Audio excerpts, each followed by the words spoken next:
সরকারি চাকরির প্রথম ও দ্বিতীয় শ্রেণীতে মুক্তিযোদ্ধা কোটা পদ্ধতি বাতিলের সিদ্ধান্ত অবৈধ ঘোষণা করে হাইকোর্টের রায় আপাতত বহাল রেখেছে আপিল বিভাগ।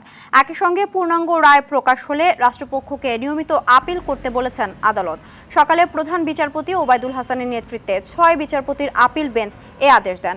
আইনজীবীরা আন্দোলনের প্রসঙ্গ আনলে প্রধান বিচারপতি বলেন, আন্দোলন হোক, রাজপথে আন্দোলন করে আদালতের রায় পরিবর্তন করা যায় না।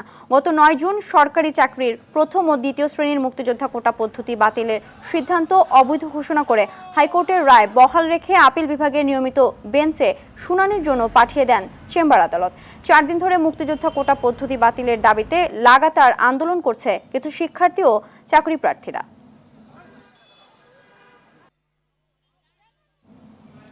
দর্শক, এই বিষয়ে জানাতে উচ্চ আদালত থেকে সরাসরি যোগ দিচ্ছেন সহকর্মী অধরা ইয়াসমিন। অধরা, আপিল শুনানিতে আদালত কি বলছে?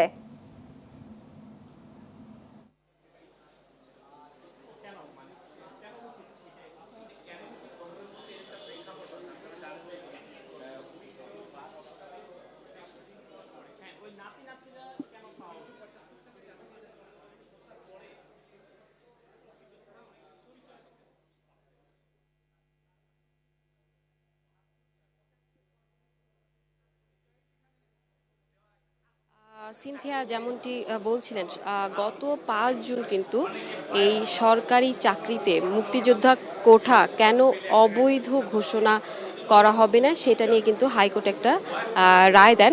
আমি আপনাকে একটু সিনথিয়া বলতে চাই যে আমাদের সাথে কিন্তু আইনজীবী না থাকলেও এই মুহূর্তে মুক্তিযোদ্ধার সন্তানেরা রয়েছেন যারা কিন্তু আসলে তাদের আক্ষেপ নিয়ে কথা বলছেন। তার আগে আমি একটু আপনাকে জানিয়ে রাখি যে এই যে গত ৫ জুন যে হাইকোর্ট সরকারি চাকরিতে মুক্তিযোদ্ধা কোটা বাতিলের সিদ্ধান্ত অবৈধ ঘোষণা করে রায় দেন, ওই রায়ের ফলে কিন্তু সরকারি চাকরিতে ৩০% মুক্তিযোদ্ধা কোটা বহাল হয়। এই রায়ের পর থেকে সামাজিক যোগাযোগ মাধ্যম বিভিন্ন আলোচনা সমালোচনা শুরু হয়। এছাড়া ঢাকার বিশ্ববিদ্যালয় থেকে বিশ্ববিদ্যালয় সহ একাধিক স্থানে কিন্তু বিক্ষোভ ও প্রতিবাদ শুরু হয়। আপনি যেমনটি দেখছেন যে এখনও কিন্তু মুক্তিযোদ্ধা আর সন্তানেরা হাইকোর্টে এসে হাজির হয়েছেন এবং তারা কিন্তু কথা বলছেন। আপনাকে একটু জানিয়ে রাখি যে সরকারি চাকরিতে যে নবম এবং 13তম গ্রেডে মুক্তিযোদ্ধা কোটা বাতিলের সিদ্ধান্ত ছিল সেটি অবৈধ ঘোষণা করে হাইকোর্টের রায়ের বিরুদ্ধে রাষ্ট্রপক্ষের আবেদনের শুনানি আজ মুলতবি করা হয়।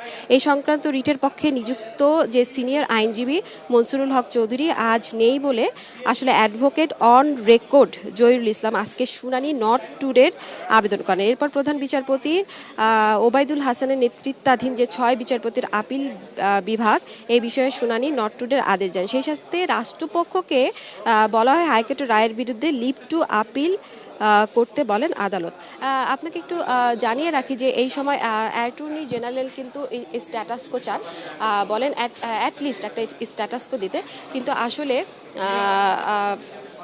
যে আপিল বিভাগ রয়েছেন আপিল বিভাগের বিচারপতিগণ বলেন যে না, সেটা লিভ টু আপিল করতে পারেন, পরে যদি পূর্ণাঙ্গ রায় পায় তাহলে লিভ টু আপিল করতে পারে, আর 1 সপ্তাহ পরে এটার আবার শুনানি হবে। তাহলে আমরা আসলে বলতেই পারি যে আসলে হাইকোর্টের যে রায়টা রয়েছে সেই রায়টা কিন্তু আপাতত বহালই রয়েছেন।